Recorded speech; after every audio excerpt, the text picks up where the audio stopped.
Welcome back to Retro Rebound. In today's video, we are going back to Dragon Ball Z Ultimate Tenkaichi. It's been a while, old friend. How are you doing? I tried to finish this game once more. Let's talk about how that one went.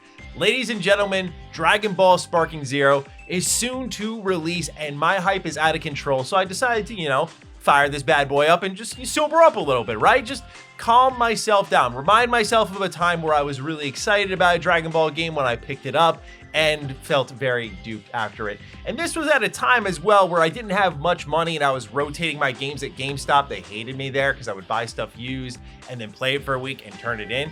This was one of the games I committed to, and I regretted it immensely because I had missed games like Raging Blast 1 and 2, and I jumped right into Ultimate Tenkaichi because I see the name and go, oh, I love Budokai Tenkaichi growing up. Second is my favorite in the series.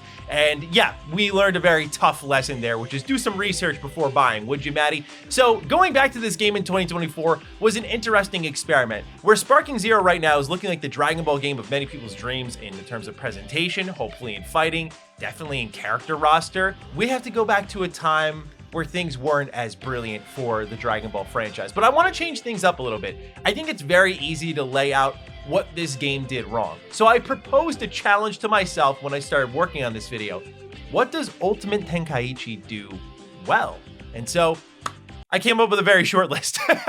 And so, ladies and gentlemen, if you're new here and you're into nostalgic, retrospective content, or Dragon Ball content, we have a lot of Dragon Ball videos on the channel. And yes, I will be delivering reviews/impressions on Dragon Ball Sparking Zero when I get my hands on the game. So with that, ladies and gentlemen, let's talk about this game. What does it do well? Let's start off with number one here. Presentation and visuals. This is, still to this day, one of the best looking Dragon Ball games ever. It's not the best. You look at games like Kakarot and Fighters, and these are clearly the creme de la creme when it comes to Dragon Ball and presentation. Especially Kakarot with its cutscenes. You have CyberConnect 2 doing their thing like they did with the Ultimate Ninja games, and it's absolutely beautiful. So unfortunately, Ultimate Tenkaichi has been lapped in that category, but otherwise, I still think it holds up really well. The presentation, the world, the character models, everything looks great, especially when you start fighting. I'm sure you're looking at the screen going, what's this guy going to complain about? If you've never played Ultimate Tenkaichi, you look at the gameplay and go, this is explosive, this is sick, the combos look awesome, especially when you get to the end of your chain and you are just rattling off punches and kicks and you're just flying your enemy back through the environment, carving up the ground, or if you do an up chain, you start kicking them upwards. It captures the brilliance of the fights within the shows and within the movies, even to this day. Like visually, this game is brilliant. It's why it was such an easy sell for so many of us heading into launch. I have no excuses. I got into it a year after it launched, but for many people, they were duped by this game. You look at it and you go, oh my gosh, look at this game. Look how beautiful it is. Like, what could go wrong here? Well, quite a few things we'll talk about. Not only do I like the visuals in this game still, but I actually think the soundtrack is quite good. In particular, there's a track in this game that I don't just think is great, but I love. And it's whenever you're going through setups for what's happening next in the story, it's this do-do-do-do-do-do kind of track. And you got like a little bit of mystery in it. You have a little bit of wandering through a timeline in it. It just fits really well. It's like an absolutely hype track at the same time as being a total vibe. Like, I absolutely love a lot of the music in this game.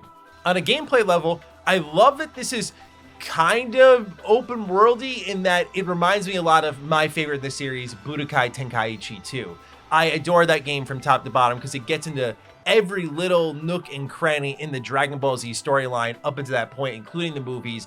For many people, it's a bloated game. For me, I loved as a kid having every single fight in the game, especially not having a lot of money growing up. Like, that game just fed me for weeks and months, just so much to do in it. But more than anything, what it reminds me of is how you had an overworld that you could explore and find things to do in. And that was something that I was so happy to see brought back.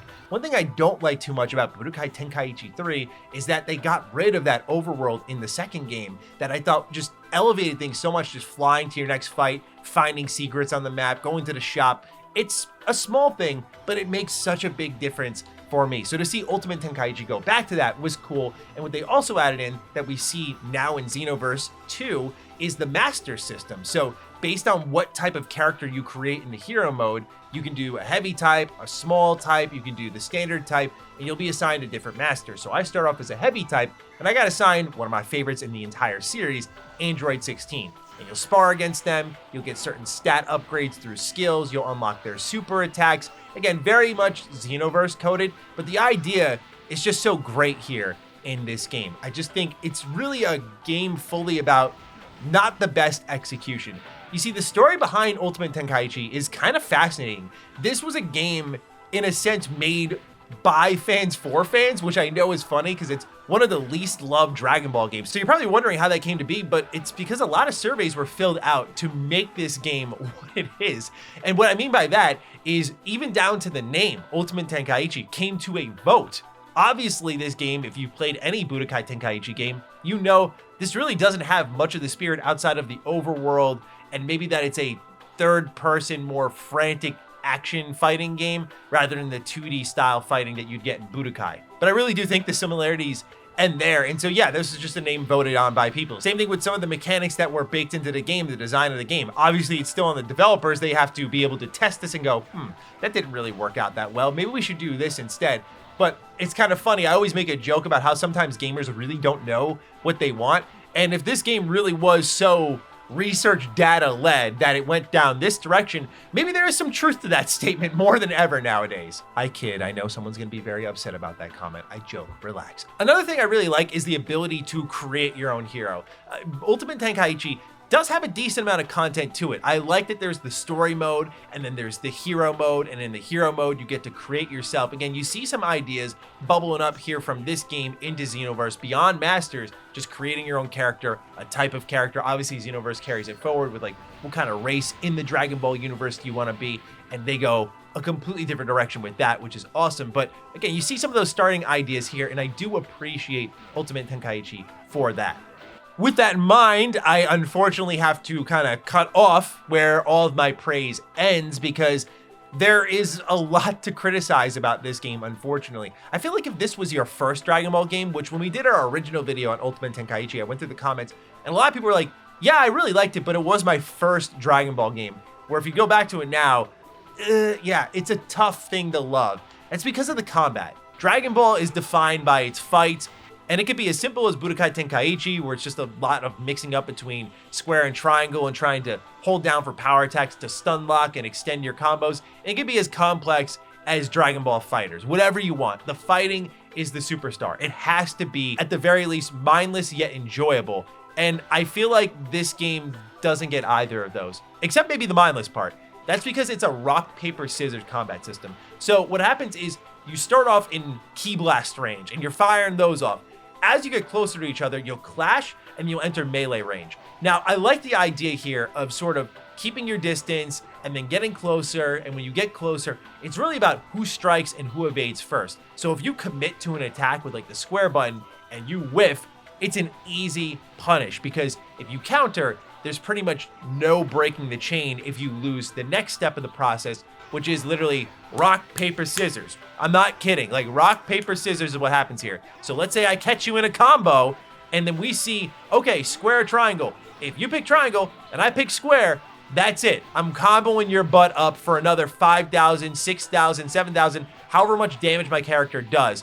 I'm going to go in on you because you pressed the button that wasn't the same as me. Now, in fairness, there is a little bit of countering that goes into the early parts of the fight, but the second you get chained, that is it. Now, the problem with this is that some people may argue, well, there's tactics here, and that's where both the mindless and lack of fun comes in. It's not even the game of chance, which I've gone into ad nauseum. It's more so that there's no point of defense whatsoever. As you're getting hit in this chain, it tells you to mash a bunch of buttons and then maybe you'll recover. I've hit them as fast and as hard as I can. I have never broken out of a combo in Ultimate Tenkaichi ever before. Maybe it's a little bit easier to do it online, but against computer, they're not going to screw it up. And so I've never broken out of a combo in this game before, because once you get hit, that's it. It's kind of over. It's like guaranteeing in fighters, if you get hit once, that there's a massive chain combo that's just going to rinse your health bar, or in any fighting game, Tekken, you get caught once and that's it. And in a sense, that is the nature of the fighting game, but there's a level of skill of timing, landing your attacks, making sure everything connects in this sequence. For some people, it is the bread and butter combo, but it's because they've practiced it. There's a skill level there where they got good enough to pull off even the most complex things in an easy fashion. That's what this game is missing. It's once you get hit, it's square, wait a little bit, watch the combo play out, square, watch it play out, or sorry, triangle as well, triangle. You don't even switch between these. Once you pick one direction, that's it. The biggest problem with the combat system, beyond any rock, paper, scissors games of chance that should never be in a fighting game, even a casual fighting game like Ultimate Tenkaichi, it really just comes down to the fact it's just a game that you watch. That's the thing. It's just a game that you watch on both ends. Like if I'm comboing you, it's not even like I'm active and engaged. I just watch the combo play out and press square once and then wait for it to go and trigger square again or triangle again. It's not an active and engaging fighting game. And that's the most frustrating thing about it, because as I've tried to highlight early on, there are some great ideas here, but it was very sobering to go to this ahead of Sparking Zero, which looks to get a lot of things right. Like you can create your own story in that game. There's also the ability to play as super characters, which I know Xenoverse has had, but in terms of like mainline Dragon Ball games that are being released nowadays, I feel like Super is largely ignored. So I'm very excited to play through those elements of the story, see how in-depth they get on that. Because in fairness, Ultimate Tenkaichi does have a pretty deep story mode where, you know, you'll jump from fight to fight in both the hero and the story mode. The story mode in particular has a beginning in the Saiyan Saga, and you just quickly go off from there with fighting Raditz and obviously being able to explore the world in its own right away. Like you can jump right into a world tournament, which I thought was pretty cool. You can also participate in the Cell games whenever, which is also really cool. And these kind of tournaments are also what define Dragon Ball back to the Budokai Tenkaichi days. But yeah, when you go into hero mode, I think this is kind of the star of the show because you just get to be yourself. You get to customize your character. The problem is, remember I mentioned the fights are boring? It means that also the mechanics aren't even fun in a challenge way where you can create fun ideas within certain missions. So when I'm fighting Android 16 and I'm trying to train with him to get new abilities and new skills unlocked for my character, you'll do things called sparring, right? All this is diving into a fight, and just each time he has increasingly more health. And each time you're sparring him, it's the same thing, just fight. And I know some people go, duh, it's a fighting game, but like, there's no sort of, like, I think of, for example, the challenge towers in Mortal Kombat, or I think of like what Injustice did a little bit. Like, there is a level of, modifiers or changes to these fights, but for this, it's just spar once, spar twice, spar 3 times, spar 4 times, all the way up to 6. And that's it. And you just gradually unlock one piece at a time. So if you're trying to just grind out masters, you're gonna fight like 18 times across 3 masters, and it's boring. It's boring. It just doesn't ask you to do anything different ever in the game. So no matter how great it looks to play, it just doesn't justify its own existence half the time, especially because you'll fight characters like Giant Metacooler, but Metacooler's not even in the game. And I say all that because the roster isn't even that big in this game. Sure, it looks great, but the roster isn't even that big. And so it's frustrating when you fight certain characters and they're like not even represented in the main game's roster. It's really weird. There's also, I put this in quotes, fully destructible environments in this game. This is another miss for me because, again, visually, when you punch an enemy and you see them rip through the land, it is legitimately exciting. I'm like, oh my God, let's go. But what happens is when you clash, you reset at the center of the map. So your destruction becomes null because you can't even see it half the time. Like, it's the weirdest thing. I remember playing as Android 17, and I think I punched 19 through like a mountain, and there was this whole entire row of just nothingness. And I was like, this is sick, man. Or I did a super attack on a character, and just there was nothing but a giant crater around them. I'm like, yeah, this is so Dragon Ball. And then we clashed, and we're literally at the center of the map as if nothing happened. It's so frustrating because the game hurts itself, and even the ways it does things right. It's like visually, oh, this is stimulating, this is exciting. I'm so into the combat here just by nature of what I'm seeing happen around me. But also the other thing is you can't really control the destruction like what you would do in Budokai Tenkaichi. Like, I'm gonna punch you through this mountain here and send you to the next map and do extra damage. There's none of that strategizing. It's just chaining, and honestly, depending on what direction you go in, left or right, I never really felt too much of a difference in that. It was really up and down, where you'd see sometimes your finishers would be an up kick and you'd kick them higher and higher, and then that would end up with you kind of doing an upward combo. it just felt like this game was trying to be a little bit of the elements of past Budokai Tenkaichi games. At the same time, it's also trying to be like Ultimate Ninja Storm, where Ultimate Ninja Storm, you'd fight against these giant bosses, and I think they did it really well. In this game, they do that too, where you'd fight against like Great Ape Vegeta, and you would also have these QTEs, just like you would have in the Ultimate Ninja Storm games. But they weren't as like complex because they wouldn't be like cutscenes that were playing out, most times at least. And so, again, it just felt like it was trying to be all these different things, but it never did any of them well enough where it goes back to what I said at the start of this. It's really a game about poor execution. Like, the ideas are there, and I can totally see how, based on some of the comments we got with our original retrospective, yeah, there are some things you can totally like about this game. You're not wrong about that at all. None of my videos ever exist to tell you you're wrong or take away your joy. I'm just here to express my personal opinion on the matter, which is playing this game in 2024, quite sobering to kind of just equal things out and remember how things can go wrong with a Dragon Ball launch, even when it looks really good. Where I will admit, Sparking Zero gives me some of those feelings, not of Ultimate Tenkaichi, by the way, but like I'm looking at it going, wow, this looks excellent. Like, I can't wait to play this. It feels like it's checking all the boxes, which when you look at the trailers for Ultimate Tenkaichi, kind of did the same thing too.